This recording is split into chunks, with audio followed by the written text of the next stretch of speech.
Finding Andy in the kitchen one morning, catching a moment when Mi still sweetly slumbers in the flat owner's bed, Jungkook initiates a conversation with an offer to make coffee. "Well, I suppose we've gone through the niceties." Andy amiably smirks as he places a steaming cup on the counter and looks at the boy sitting across from him. "Go on, ask. I'll help if I can." "I wanted to ask about the club," Jungkook begins softly, not lifting his gaze from the contents of his cup at first. How's it going there?" "He hasn't shown up," Andy, immediately grasping what Jungkook is really asking, responds without hesitation. "Since you guys returned to New York, Mr. Kim hasn't been there." "Why?" "Thinking of going back." "Yes." Jungkook nods decisively. "I need money. The sooner and more, the better." "Jungkook, are you sure it's worth it? I mean, obviously, I don't care about your activities, but you realize you might run into him one day? If he decides to drop by after all, well, if no one tells him that I'm working again, then, no, I'm not talking about that." Andy sighs, shaking his head. "Listen, everyone knows you and me, we are not friends, but me worries about you, and I worry about her. I don't want anything to happen to you that could make her anxious. I mean, she looks like she's fine, but after what happened in the hospital, it's better for her to be at peace and avoid any stress. And what went down has left a mark on her and her emotional state. I saw how she worried on the evening of your arrival, when you told us about what happened and what Mr. Kim allowed himself to do to you. So, I'm ready to act in your best interest if it means me will worry less." "And since when did you become a prince?" Jungkook sadly smirks, throwing a glance at Andy. "When did you even manage to fall for my friend, Andy, and when did you even manage to get involved in a love drama with my boss?" "There are things that aren't talked about, Jungkook. Let's get back to our problem. So, you think I shouldn't go back to the club?" "I think that if you've decided to act the way you told us that night, and you genuinely want to avoid Mr. Kim, then returning to the club is the stupidest decision of all possible ones. But I need money, Andy. My scholarship doesn't cover the full cost of tuition. I have to pay 30% myself. I've already requested a deferral of payment, and I have 2 weeks left until the start of classes. I'll try to come up with something, okay? I have one idea, but I need to make sure. If it works out, I'll have an answer by evening." What's the idea?" "A few of our regular clients," Andy shrugs.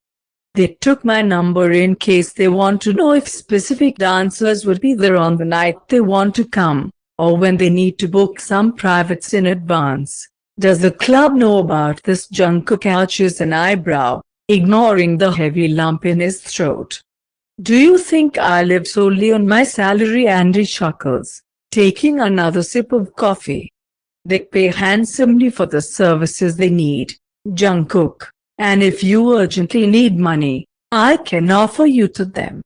But I can't guarantee they'll specifically ask for you. It's your luck if anyone is interested at all." Jungkook nods uncertainly, disregarding how his fingers nervously tap against the cup. However, it doesn't escape Andy's attention. "How much exactly do you need?" he sighs. "Something like 9,000 for the semester and a few more thousand for additional expenses, so around $12,000, Jungkook nods. Andy exhales loudly, shaking his head. "I'll do everything I can, but my advice to you, if someone offers something, don't refuse. Unless, of course, you're considering the option of dropping out of uni? Or, well, going back to Mr. Kim bed. I'll take any job, Jungkook replies quietly through the lump in his throat, raising his gaze and locking eyes with the guy sitting across from him. Except anything but good luck making 12 grand with just your face. Then, Andy shakes his head, sighing, and gets up from the chair, finishing the remnants of his coffee in one gulp. I'll make a few calls, try to find something. But let's agree on one thing, me doesn't need to know about this.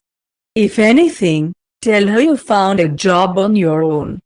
Don't involve me, thanks, Andy, Jungkook says, biting his lip, looking at the guy again. I'll keep quiet.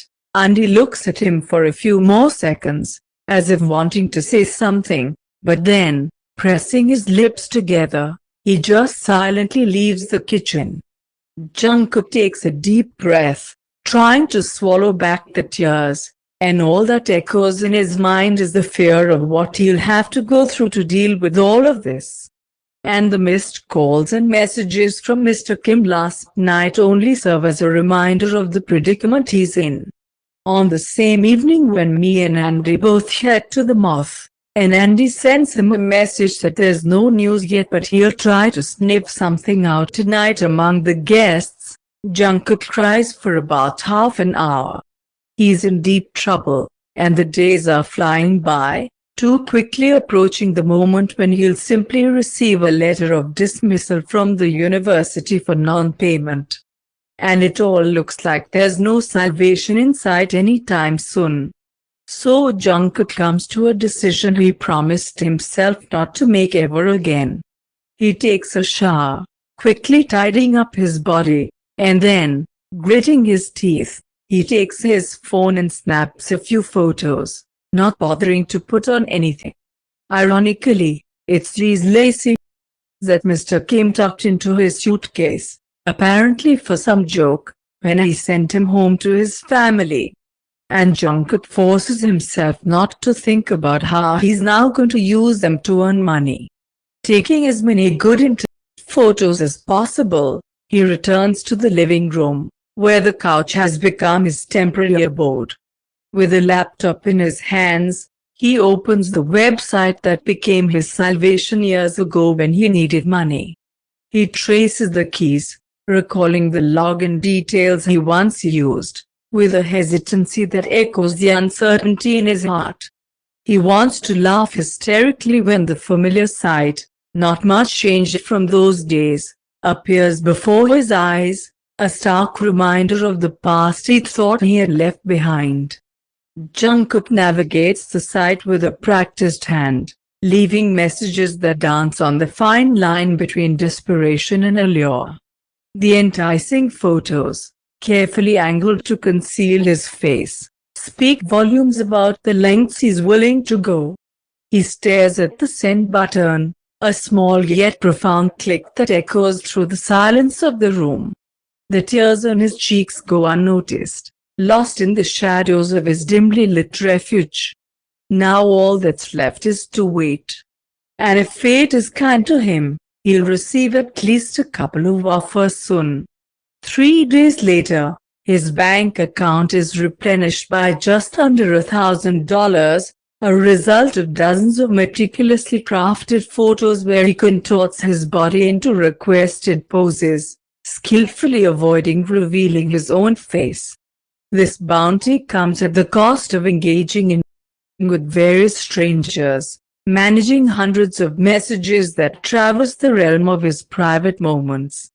It also involves recording an audio message where he attempts to convincingly, burying his pride, making his voice sound as plaintive as possible, and dubbing someone down. Well, all that left is to find another $11,000. Jungkook contemplates jumping out the window. This sum feels so insurmountable now, with nothing in his pockets or bank account except that meager $1,000, that the idea of ending it all doesn't seem so insane to Jungkook anymore. Yet, one evening, as me and Andy head to work again, and the boy sifts through the website in search of those willing to give him money for a couple of revealing photos. One of the chat conversations with his past interlocutor lights up with a new message. "Baby, your photos and audio message last time made me finish so hard that I couldn't come to my senses for another 20 minutes. You're amazing. How about playing with yourself on video for me? Promise I'll pay well." "Beautiful." Jungkook stares at the incoming message, rereading the same words it feels like for the 100th time. "Playing with yourself on video." He squints, shaking his head. The only thing he wants now is to just scream. Just scream, sob, and cry for so long until he shuts down, not to think about any of this anymore. Instead, he only presses the empty window with the blinking cursor, touching the keyboard. "Hello. Missed you so much. So, you want me to play with myself? I really want to play with myself for you. What do you want me to do?" Jungkook tries not to judge himself too harshly as he sends this. He pleads for the nausea to pass as he looks at what he wrote himself, and his heart skips a beat when he receives a response just a miserable minute later. "No, baby, I want you to do what I say in real time. I'll pay $500 for a half-hour video call where you'll do what I tell you and finish for me like the good boy. Will you make Dad proud?" By agreeing, Jungkook slams the laptop leg shut. The next day, hanging out with me in the living room, his phone signals a notification. He's ready to ignore it, but glancing at the screen, he feels a lump in his throat. He sees an email notification from the university administration reminding him of the payment that needs to be made as soon as possible. Brushing aside the notification, the boy opens the browser and types the name of the website into the search bar. Then, finding in the chat section the one where he never responded to the last message, Jungkook quickly types a single text. "Do you want to have a video call tonight?